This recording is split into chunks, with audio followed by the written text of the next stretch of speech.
I'm Patti Moreno, the garden girl. And I'm Mel Bartholomew, the square foot gardening guy.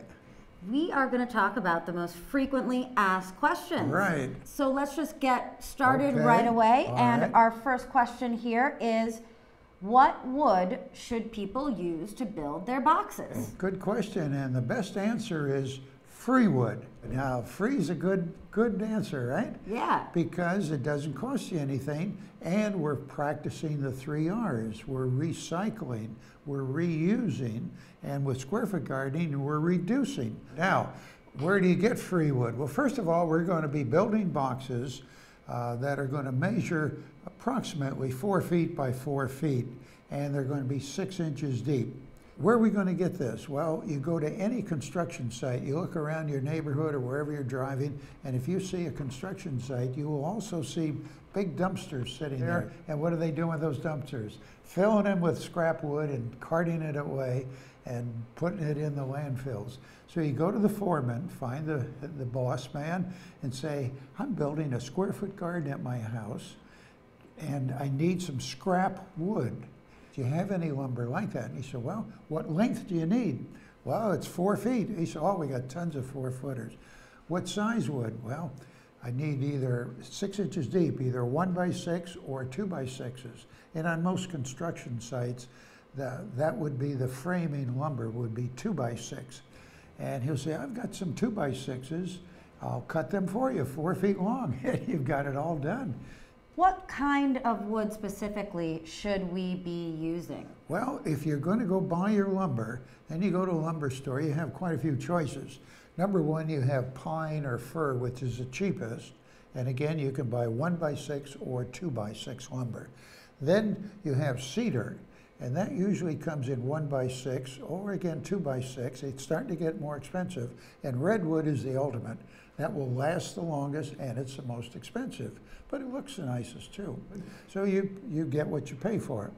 But people say, well, won't wood rot out real fast? Is there something I can paint or cover them with? You can paint all the sides except the inside.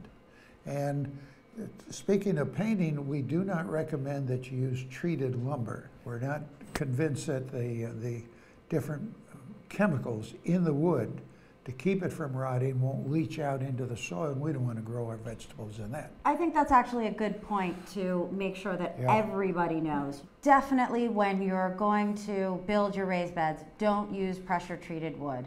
When we build our decks outside and anything out of wood, we want to use pressure treated wood because it's going to last longer, but not in our vegetable garden. Pressure treated wood contains chemicals, and we don't want that seeping into our vegetables. So we've got those different kind of wood at the lumber store. Now the nice thing is all lumber comes in 8-foot lengths. So all you do is you pick out the wood you want, you pick out the nice best pieces, and then you tell them, would you cut those in half for me? And they'll cut them for free.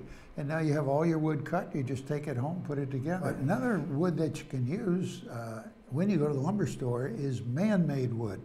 This is where they've taken and recycling things like either plastic or wood products, for example, sawdust, and they mix a glue in with the sawdust and then form lumber from that. It's very good. It'll last, of course, forever, and it won't rot.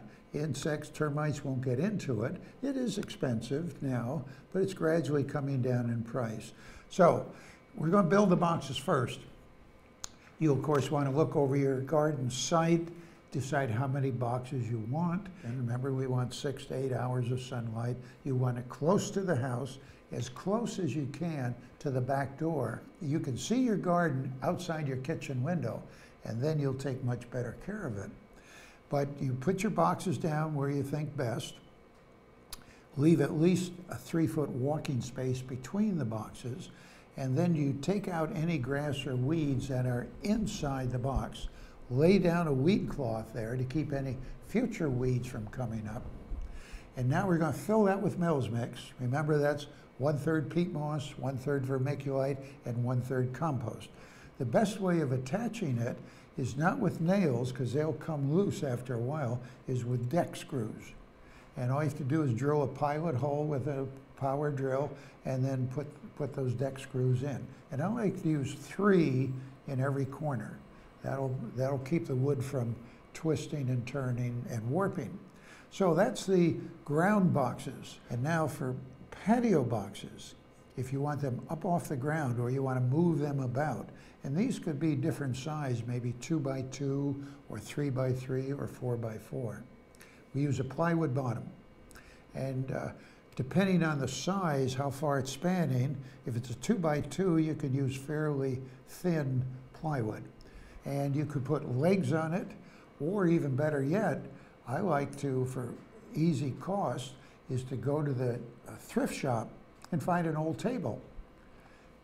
Couple bucks for a table, put it outside, and put your box right on top. Now there's another advantage to that. If you have someone in a wheelchair or who is handicapped in any way, they can sit down and still garden right in front of them. Or you make the legs a little higher, or raise the table a little bit, and now you have stand-up garden. That's for people that can't get down, have arthritis, or can't get up and down a lot. So now we have ground boxes, sit-down gardens, and stand-up gardens, all three, all made with the same wood. And now you still have to provide drainage in that. So how many holes do you think we have to put in that plywood? 1 per square foot.